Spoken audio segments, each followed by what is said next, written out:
বন্ধুগণ, উদাহরণস্বরূপ কাউকে কষ্ট দেবার জন্য নয়, শুধুমাত্র উদাহরণের জন্য টেনেছি। এই পাক ভারত উপমহাদেশের মধ্যে আমার মা বোনেরাও মন দিয়ে শুনেন, যারা খতমের পর খতম দিয়ে কোরআন শরীফকে খতম করে ফেলছেন, কোরআনকে খতম করে ফেলছে, খালি খতম আর বক্সা নেই। আমাদের দেশে নোয়াখালী কুমিল্লা অঞ্চলে বক্সা আছে না নাই? প্রিয় বন্ধুগণ, এই সাবকন্টিনেন্টের মধ্যে মহাগ্রন্থ আল কোরআনের পার্ট অফ কোরআনের অনুবাদ সর্বপ্রথম মাওলানা আকরাম খা সহ অনেকেই করেছেন, কিন্তু পার্ট অফ কোরআন করেছেন, কমপ্লিট কোরআনকে করেন নাই। গোটা কোরআন শরীফটাকে আলহামদু থেকে সূরা নাসের সিন পর্যন্ত এই বাংলা ভাষাভাষী মানুষকে বাংলায় ট্রান্সলেট করে সর্বপ্রথম যিনি উঠায়া দিয়েছেন, তিনি কোনো মুসলমান নন, তিনি নন মুসলিম মুশরিক, গিরিশচন্দ্র সেন। কি নাম? ভাই গিরিশচন্দ্র সেন। আচ্ছা বলেন তো, যেই ব্যক্তিটা সর্বপ্রথম কমপ্লিট কোরআনকে ট্রান্সলেট করে বাংলায় লিখে মানুষকে পড়তে দিয়েছে, অনেক তাফসির নিয়ে মতভেদ আছে, কিন্তু গিরিশচন্দ্রের ওই অনুবাদের মধ্যে আজও কেউ কোনো ভুল ধরে নাই। ধরছেন? কেউ কোনো ভুল ধরে নাই। তার মানে তার অনুবাদটা ঠিক আছে, ঠিক কিনা? তার অনুবাদটা ঠিক আছে। তাহলে বলেন তো, কোরআনের দুইটা হক উনি আদায় করেছেন। একটা হচ্ছে উনি তেলাওয়াত শিখেছেন, দুই নাম্বার হচ্ছে কোরআনের জ্ঞান তিনি অর্জন করেছেন। আর এজন্যই বাংলায় অনুবাদ করে আপনার সামনে আমার সামনে উপস্থাপন করতে পেরেছেন। কিন্তু 3 নাম্বার এবং 4 নাম্বার হকটা তিনি আদায় করেন নাই। এবার একটা ফতোয়া দেন তো জোরে। তিনি এখন যদি ঈমান না এনে চুপে চুপে অন্তত তাওবা না করে যদি দুনিয়া থেকে বিদায় নেন, যদি তিনি ঈমান না এনে দুনিয়া থেকে বিদায় নেন, গিরিশচন্দ্র হয়ে যদি বিদায় নেন, তাহলে এখন ইনি কোথায় আছে? শেষ। এত আস্তে কইলেন? চিন্তা করতেছে কোরআন শরীফটা পুরোটা অনুবাদ করছে, বেটা কেমনে জাহান্নামে যায়, ঠিক না হুজুর? কিন্তু আল্লাহর আদালতের রায় শুনবেন। সূরাতুল মুমিন, ওয়াকাযালিকা হাক্কাত কালিমাতু রাব্বিকা আলাল্লাযীনা কাফারু আন্নাহুম আসহাবুন নার। আমার রব ঘোষণা দিচ্ছেন, ও পৃথিবীর মানুষেরা শোনো, দুনিয়ার জমিনে যদি কেউ মোবাইল কোর্টে হেরে যায়, ম্যাজিস্ট্রেট কোর্টে চলে যায়, ম্যাজিস্ট্রেট কোর্টের রায় যদি কেউ হারে ভাই, তাহলে তার জজ কোর্টে যাওয়ার সুযোগ আছে। জজ কোর্টে হেরে গেলে আপনাকে হাই কোর্টে যাওয়ার সুযোগ আছে। হাই কোর্টে যদি হেরে যান, সুপ্রিম কোর্টে যাওয়ার একটা স্কোপ থাকে, থাকে কিনা? সুপ্রিম কোর্টেও যদি হেরে যান, রায় যদি অসন্তুষ্ট হন, আপনাকে আপিল করার জন্য অ্যাপিলেট ডিভিশনে যাওয়ার সুযোগ আছে। অ্যাপিলেট ডিভিশনেও যদি আপনি হেরে যান, রিভিউ করার সুযোগ আছে। রিভিউতেও যদি সন্তুষ্ট না হন, প্রেসিডেন্টের কাছে ক্ষমা প্রার্থনার একটা স্কোপ রয়েছে, ঠিক কিনা? দুনিয়াদারদের তো এই পর্যন্তই শেষ, কিন্তু মুমিনদের আদালত শেষ হয় নাই। তাদের আরেকটা আদালত রয়েছে, সেটা হচ্ছে আল্লাহর আদালত, ঠিক কিনা? প্রিয় বন্ধুগণ, মুমিনরা সেই আদালতের কাছেই বসে আছে। আল্লাহ পাক বলতেছেন, হাক্কাত কালিমাতু রাব্বিক, তোমার রবের কালিমা, তোমার রবের চূড়ান্ত রায় এই মর্মে ঘোষিত হয়ে গেছে। রে বন্ধু, শুনে রাখো, এই রায়টা কি? সেই আদালতের চূড়ান্ত রায়টা কি? যেই আদালত থেকে রায় দেওয়ার পর কোনো রিভিউ হয় না। হয়? আল্লাহর আদালতের কোনো রিভিউ নাই, পুনর্বিবেচনা নাই, কারণ এই আদালতের রায়ের মধ্যে কোনো ত্রুটি থাকার সম্ভাবনা নাই। হিসাব নিকাশ করে ওই আদালত থেকে রায় এসেছে।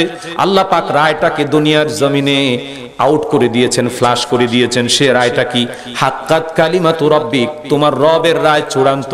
সেটা হলো আলাল্লাযীনা কাফারু। কোরআন শরীফের কোন একটি শব্দকে যদি কেউ মেনে নিতে না পারে, তারে কয় কাফের। কি কয়? কাফের। কাফের কয়। আল্লাহ কয় আন্নাহুম আসহাবুন নার। যারা কাফের হয়ে দুনিয়া থেকে বিদায় নিল, এই মানুষগুলোর ব্যাপারে আল্লাহর আদালতের চূড়ান্ত রায় হলো এগুলো জাহান্নামের অধিবাসী। নাউযুবিল্লাহ। এগুলো কিসের অধিবাসী? এজন্য ইমানদার গুনাহগার হলেও ইমানের সম্পদ, ইমানের দাম অনেক বেশি, ঠিক কি না? প্রিয় বন্ধুগণ, গিরিশচন্দ্র সেন কোরআনের হক আদায় করে নাই, দুইটা আদায় করছে, দুইটা আদায় করে নাই। তেলাওয়াত শিখেছে, জ্ঞান অর্জন করেছে, অর্থ মানুষের সামনে প্রকাশ করেছে, কিন্তু বন্ধুগণ 3 নাম্বার যে হক, কোরআনের বিধান দিয়ে তার আইডিওলজিকে, তার কনসেপ্টকে, তার আকীদা বিশ্বাসটাকে তিনি সাজায় নাই, ঠিক না? কোরআনের প্রশ্নটা ইব্রাহিম আলাইহিস সালামের মুখ থেকে বেরিয়ে আসা একটি প্রশ্ন, চ্যালেঞ্জিং বক্তব্যের অনুবাদ তিনি করেছেন, কিন্তু সেই বক্তব্য তিনি ধারণ করেন নাই। ইব্রাহিম তার বাবাকে বলেছে, ইয়া আবাতি, ও আমার শ্রদ্ধেয় পিতা, লিমা তা'বুদু মা লা ইয়াসমাউ ওয়া লা ইউবসিরু ওয়া লা ইউগনি আনকা শাইআ। আল্লাহ। ইব্রাহিম তার মূর্তি পূজারী পিতাকে কোশ্চেন ছুড়ে দিয়ে বলেছে, পিতা হে, ও আমার শ্রদ্ধেয় পিতা, তুমি সেই সত্তার কেন বন্দিগি করো যেই সত্তা তোমার বক্তব্যগুলো শুনে না, তোমাকে দেখে না, তোমার কোনো উপকার অপকার কিচ্ছু করতে পারে না? তুমি তাকে ডাকতে থাকবা, মাল্লা ইয়াস্তাজিবু লাহু ইলা ইয়াউমিল কিয়ামা, কিয়ামত দুনিয়াতে সংগঠিত হয়ে যাবে, তুমি তোমার দেবতাকে শুধু ডাকতে থাকবে, কিয়ামত এসে যাবে, তোমার ডাকের সাড়া সে দিতে পারবে না। পারবে নাকি? গিরিশচন্দ্র সেন ইব্রাহিমের মুখ থেকে বেরিয়ে আসা এই প্রশ্নের অনুবাদ করেছে, কিন্তু চিন্তা করে মূর্তি পূজা ছাড়ে নাই। ছাড়ছেনি ভাইরা? ছাড়ছেনি? ছাড়ে নাই। এজন্য ইব্রাহিমের তেলাওয়াত শিখা, গিরিশচন্দ্রের সেনের তেলাওয়াত শিখলো, অর্থ বুঝলো, কিন্তু সেই জ্ঞান দিয়ে মূর্তি পূজাটাকে ছাড়ে নাই, কনসেপ্টটাকে কুসংস্কার মুক্ত করে নাই। সেজন্য তিনি অপরাধী, তিনি অপরাধী। প্রিয় বন্ধুগণ, 4 নাম্বারটা মোটেই করে নাই। কোরআন অনুবাদ করে উনি দায়মুক্ত হয়েছেন, ছেড়ে দিয়েছেন, কিন্তু কোরআনের বিধান বিশ্বাস করে নাই এবং কোরআনের বিধান সমাজের মধ্যে কায়েম করার জন্য কোনো ঝুঁকি নেয় নাই, ঠিক কিনা? আল্লাহর কিছু বান্দা এমনি এমনি ঝুঁকি নেয় না, বরং লাভের আশায় তারা ঝুঁকি নিয়েছে কোরআনের বিধান কায়েম করার জন্য। হাসি মুখে তারা ফাঁসির মঞ্চে গিয়ে জীবনকে উৎসর্গ করে দিয়ে বলেছে, মরতে হয় মরব, কোরআনের বিধান কায়েমের আন্দোলন থেকে এক চুল সরব না। যুগে যুগে অসংখ্য রয়েছে। প্রিয় বন্ধুগণ, আমার আলোচনা প্রায় শেষ পর্যায়ে এসে গেছে। আপনাদের ধৈর্য আমি চুরি করব না, শুধু আপনাদের জাগ্রত বিবেকের কাছে এই কোশ্চেনটা ছুড়ে দিয়ে চলে যাব।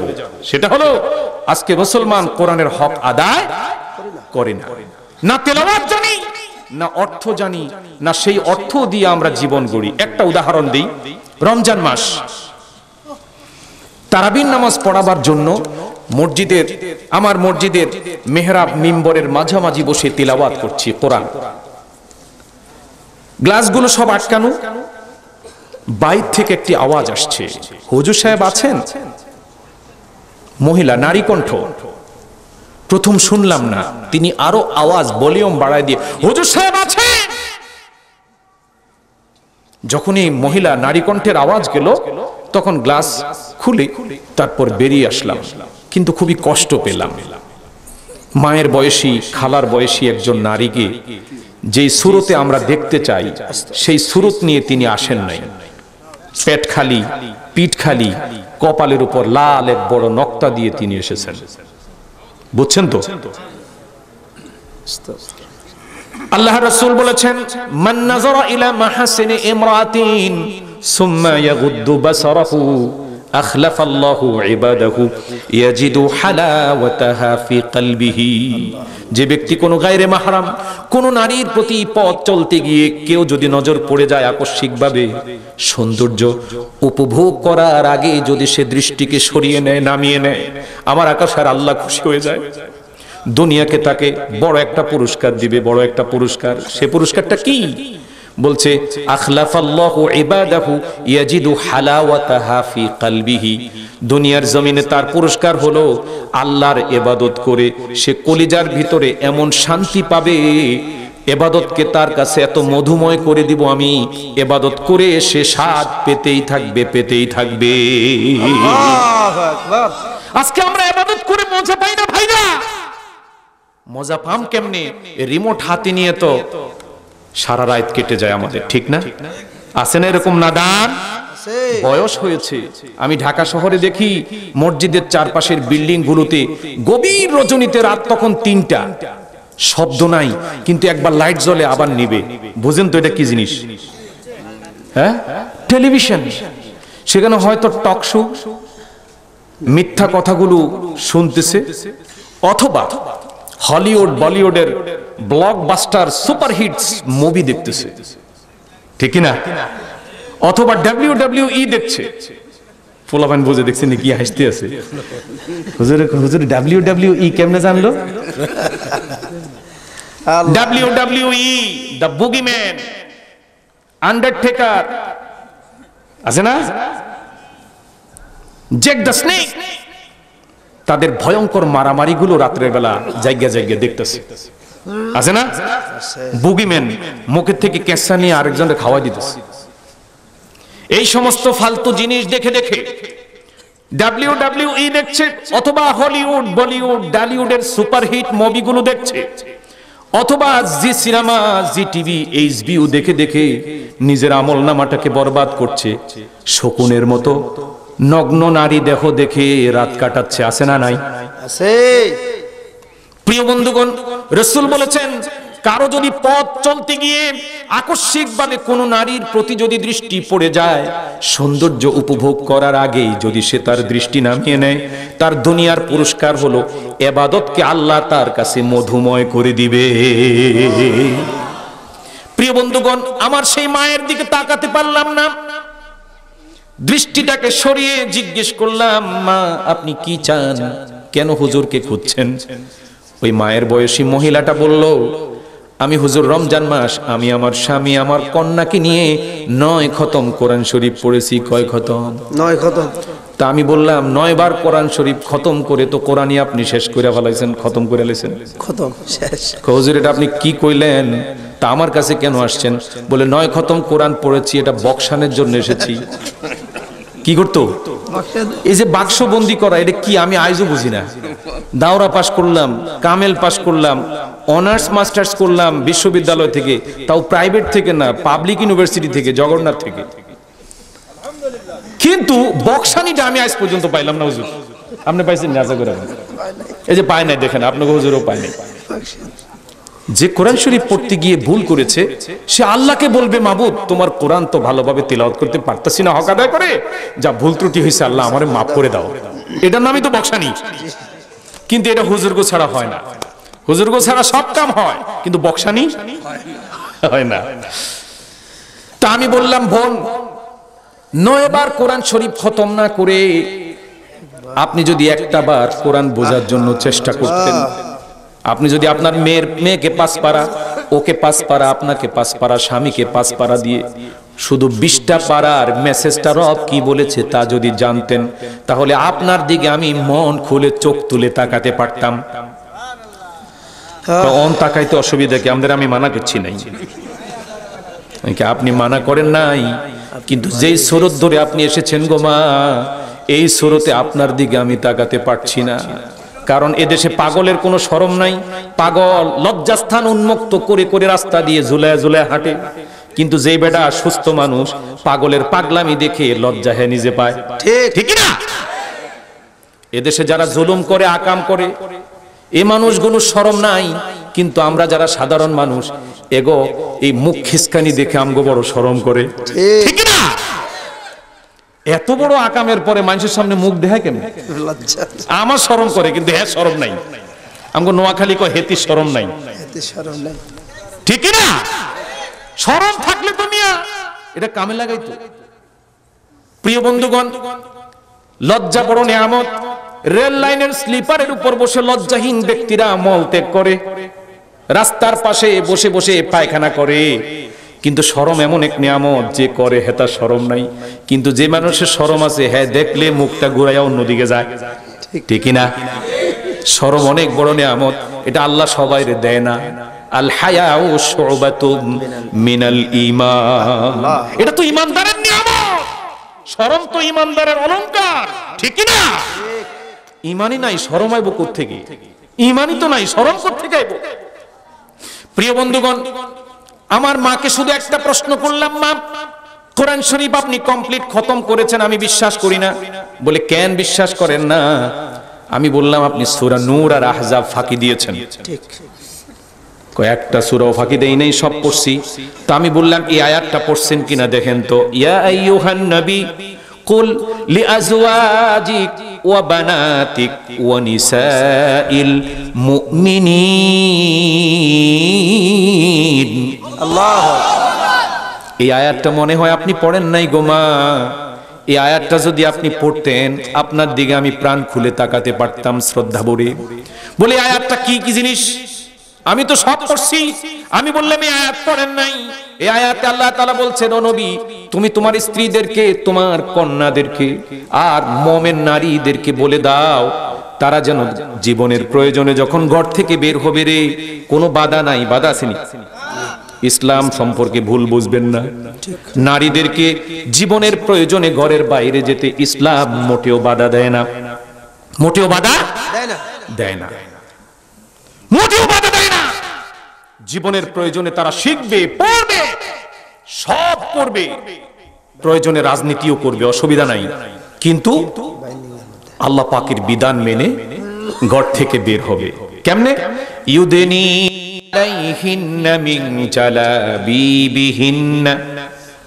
আল্লাহ কয় তাগরে বাইর হওয়ার একটা সিস্টেম বলে দেন। তারা যদি বোরকা নাও থাকে, যদি অন্তত একটা বড় চাদর থাকে, এই চাদরটা দিয়ে নিজের শরীরটাকে পেঁচিয়ে যেন তারা শালীন পোশাকে যেন রাস্তায় বের হয়।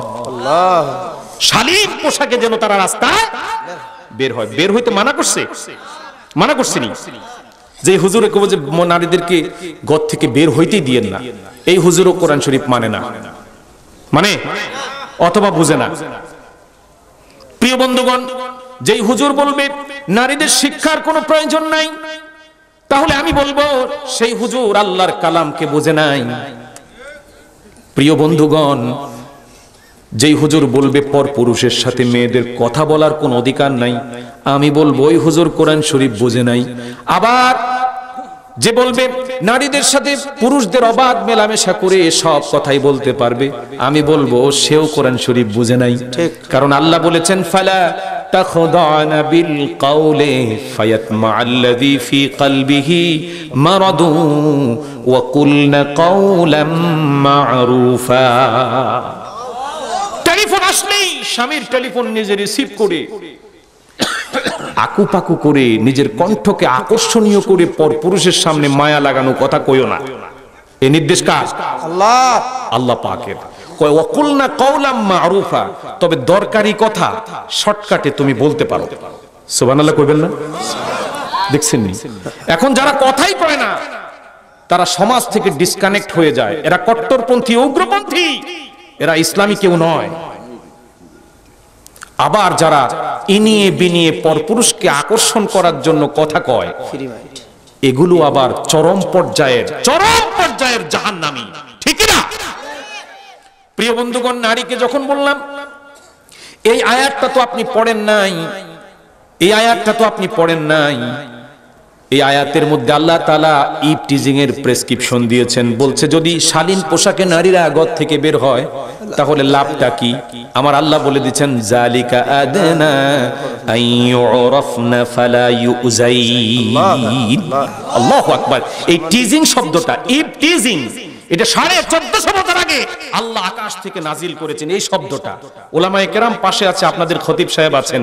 আযা ইউজি বাবি ইফআলের মাজদার, বাবি ইফআলের এটা সিগা, এটা অর্থ কি?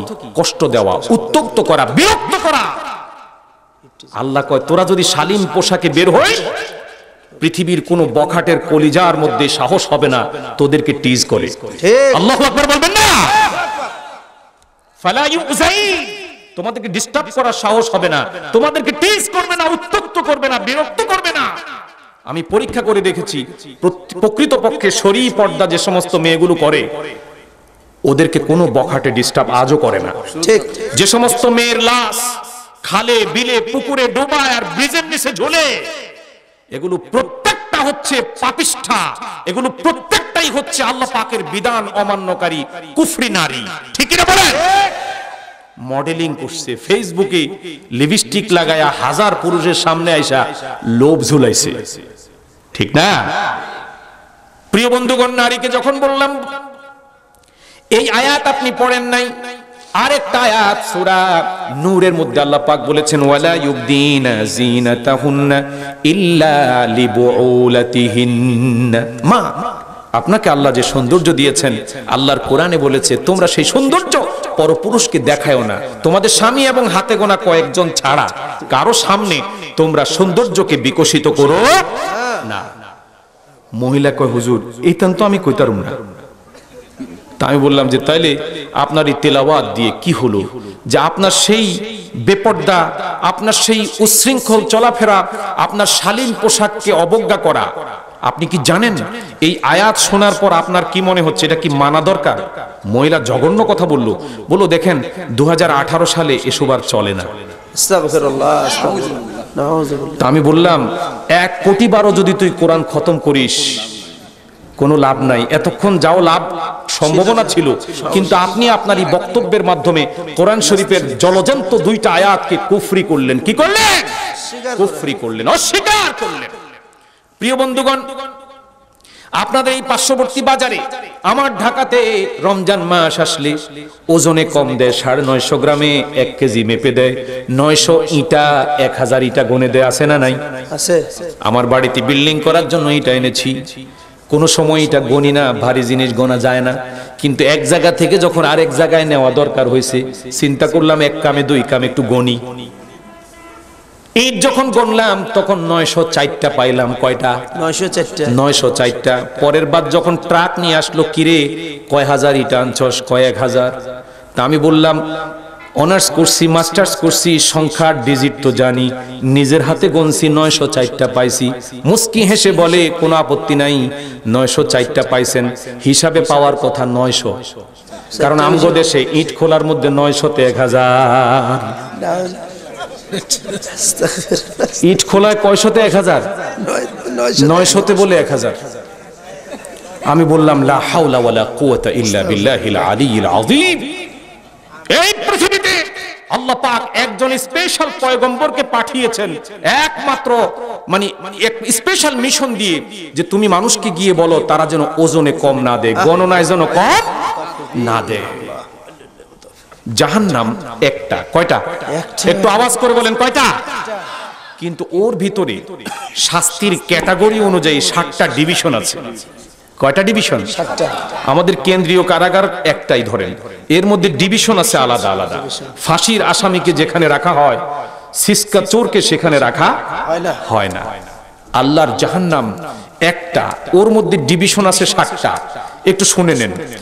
জাহান্নাম তো কমন, জাহিম, হুতামা, হাওয়িয়া, সাকার, লাযা, সাঈর এবং ওয়াইল। কয়টা হইছে? 7টা। আল্লাহ কয় কি জানেন এই কোরআন শরীফে? কয় ওয়াইল নামক জাহান্নামের যে ভয়ঙ্কর ডিভিশন রয়েছে, শুধুমাত্র স্পেশালি 4 শ্রেণীর লোকের জন্য ওটা প্রিপেয়ার করা হয়েছে। কয় শ্রেণীর? 4 শ্রেণীর। আমি ওয়াজ শেষ করছি, খারাপ লাগছে আপনাদের? আর একটু 10 মিনিট, হ্যাঁ 10 মিনিট ইনশাআল্লাহ, 10 মিনিটে শেষ করবো ইনশাআল্লাহ। প্রিয় বন্ধুগণ, কত ভয়ঙ্কর কথা দেখেন। 4 শ্রেণীর লোকের জন্য আল্লাহ রাব্বুল আলামিন জাহান্নামের এই ভয়ঙ্কর ডিভিশনটাকে প্রস্তুত করে রেখেছেন। আমার মা বোনরা একটু কান লাগান, এই 4 শ্রেণীর মধ্যে আপনাদের নামও আছে।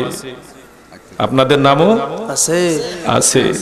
1 নাম্বার হলো মুতাফফিফিন, 2 নাম্বার মুকাজ্জিবিন, 3 নাম্বার হুমাজা এবং লুমাজা। কয় প্রকার হইছে? 4 প্রকার। আল্লাহ রাব্বুল আলামিনের কাছ থেকে বা শুনেন, আল্লাহ বলছেন ওয়াইলুল লিল মুতাফফিফিন। আল্লাহু আকবার। ওয়াইলুন, 7টা তো নাম পড়ে শোনাইছি তাই না? আবার জাহান্নাম, জাহিম, হুতামা, হাওয়িয়া, সাকার, লাযা, সাঈর এবং ওয়াইল। কয়টা হইছে? 7টা। আল্লাহ রাব্বুল আলামিন বলেন ভয়ঙ্কর একটি ডিভিশনের নাম হলো ওয়াইলুন। এই ওয়াইলুনের মধ্যে 4 শ্রেণীর লোক অবস্থান করবে, তাদেরকে সেখানে শায়েস্তা করা হবে। স্পেশাল কারাগার তাদের জন্য প্রস্তুত আছে। আল্লাহ পাক এক নাম্বার বলেন ওয়াইলুল লিল মুতাফফিফিন আল্লাযীনা ইযা তালু আলান নাসি ইস্তাওফুন ওয়া ইযা কালুহুম আও ওয়াজানুহুম ইউখসিরুন। আল্লাহু আকবার। আল্লাহ রাব্বুল আলামিন বলেন জাহান্নামের ওয়াইল নামক ডিভিশনটা রিজার্ভ করা আছে মুতাফফিফিনদের জন্য। মুতাফফিফিন কারা? মানহুমুল মুতাফফিফিন, এরা কারা? আল্লাহ নিজেই এদেরকে পরিচয় করায় দিচ্ছেন। এরা হলো সেই সমস্ত সুবিধাভোগী ধান্দাবাজ মানুষ। আল্লাযিনা, যারা ইযাক্তালু আলান নাসি ইস্তাওফুন, মানুষের থেকে যখন ওজন করে নেয় তখন কড়ায় গন্ডায় হিসাব করে নেয়। আবার যখন কাউকে দিতে যায় তখন 900-তে 1000 গুণে দেয়। 900-তে 1000 গুণে দেয়। 950 গ্রামে 1 কেজি মেপে দেয়। বাটির মধ্যে বিভিন্ন কায়দায় কম দেয়। আল্লাহ শরীয়তের ভাষায়, কোরআনের ভাষায় এদের নাম দিয়েছেন মুতাফফিফিন। আল্লাহ কা ওয়াইলুন লিল মুতাফফিফিন।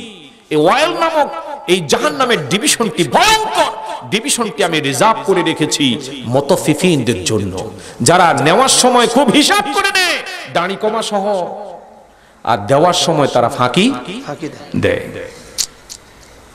এরপরে সূরাতুল মুরসালাত নামে একটা সূরা আছে কোরআন শরীফের 29 পারার শেষ সূরাটা, 2 পৃষ্ঠার একটা মাত্র সূরা। এই ছোট্ট সূরাটার মধ্যে আল্লাহ রাব্বুল আলামিন 11 বার রিপিট করেছেন একই বক্তব্য, ওয়াইলুন ইয়াউমা ইযিল লিল মুকাজ্জিবিন। ওয়াইল রিজার্ভ করে রাখা হয়েছে মুকাজ্জিবিন, যাদের আমল নামার মধ্যে বাস্তবতার বিপরীত কোন বক্তব্য পাওয়া যাবে। দেশের চিত্র একটা, তারা কয় আর একটা। এগুলো কি কয়? দেশে হইছে একটা, তারা কয় একটা। আছে না নাই? আছে। আরো আস্তে কোন আছে না নাই? মুকাজ্জিবিন। ভাইরা, আমি কোনো কাউকে আঘাত করে বক্তব্য দেই না, কিন্তু আমার সেই ভাইগুলোকে কোরআন বোঝানোর তো দরকার আছে নাকি? এই নাদানগুলোই তো সেদিন বলবে। কি বলবে? আল্লাহ পাক সেটাও বলে দিয়েছে, ইন্না তা'না সাদাতানা ওয়া কুবারানা ফাআদাল্লুনা আস-সাবিলা রব্বানা আতিহিম দি'ফাইন মিনাল আযাবি ওয়ালআনহুম লা'নান কাবীরা। আজকে যারা মানুষের অধিকার হরণ করে বড় ফুর্তিতে আছে, তারা আমাকে দায়ী করবে, উলামায়ে কেরামকে দায়ী করবে। কি করবে? দায়ী করে বলবে, আল্লাহ, আমরা তো আমাদের হুজুরদের কথা শুনেছি, আমাদের বঙ্গভবনে, গণভবনে যে মসজিদ ছিল, সেই মসজিদের হুজুর তো কোনোদিন জনগণের সাথে প্রতারণা করার ফজিলত কি তা বলে নাই। না আতানা সাদাতানা ওয়া কুবারানা ফাআদাল্লুনা আস-সাবিলা। এখন কইব কি? রব্বানা, ও রব, আতিহিম, ওগরে দাও, দিফাইনে, ডাবল। আল্লাহ কি কইবো জানেননি? চিন্তা করিস না, লিকুল্লিন দিফুন ওয়ালাকিন লা তা'লামুন। তোগো লাগা এবং হেগো লাগা সবার লাগে ডাবল রাখছি। আস্তাগফিরুল্লাহ। সবার লাগাই খবর আছে, ডাবল রাখা হয়েছে। এইজন্যই বলতে হচ্ছে। প্রিয় বন্ধুগণ, শুধুমাত্র এই জন্য বলি, কাউকে ইন্ডিকেট করে, খোদার কসম করে বলি, কষ্ট দেওয়ার জন্য বলি না। এই মানুষগুলো চিৎকার করবে, ওরা বলবে, লাউ কুন্না নাসমাউ আও নাকিলু মা কুন্না ফি আসহাবিস সাঈর। আল্লাহু আকবার। আল্লাহ, যদি হুজুরগো কথাটা শুনতাম, লাউ কুন্না নাসমাউ আও নাকিলু, শুননা যদি একটু আকল দিয়া চিন্তা করতাম, মা কুন্না আসহাবিস সাঈর, এই সাঈর নামক জাহান্নামে আজকে আমাদের ঢোকা লাগতো না। এজন্য দায় মুক্তির জন্য ওয়াজ, দায় মুক্তির জন্য ওয়াজ, ইনডেমনিটির জন্য, ইনডেমনিটি পাওয়ার জন্য, দায় মুক্তি পাওয়ার জন্য এই ওয়াজটা করছি। খোদার কসম, কেউ যদি কষ্ট পান, বগুড়ার মানুষকে কষ্ট দেবার জন্য আমার এত শখ নাই। প্রিয় বন্ধুগণ, মিথ্যা কাকে বলে? বাস্তবে হয়েছে একটা, কিন্তু মানুষ বলে আরেকটা। এটার নাম কি? মিথ্যা। আল্লাহ তাআলা সূরা মুরসালাত পড়ে দেখেন, ঠিকানা বলে দিয়ে গেলাম, কোরআন শরীফের 29 নম্বর পারা, সর্বশেষ সূরা, 2 পৃষ্ঠা। এই সূরাটা, এই 2 পৃষ্ঠা সূরার মধ্যে আল্লাহ পাক কমপক্ষে 11 বার একই বক্তব্য গুরুত্বের কারণে রিপিট করেছেন, পুনর্বার উল্লেখ করেছেন। পড়েন সবাই। আল্লাহ বলছেন, ওয়াইলুন ইয়াউমা ইযিল লিল মুকাজ্জিবিন।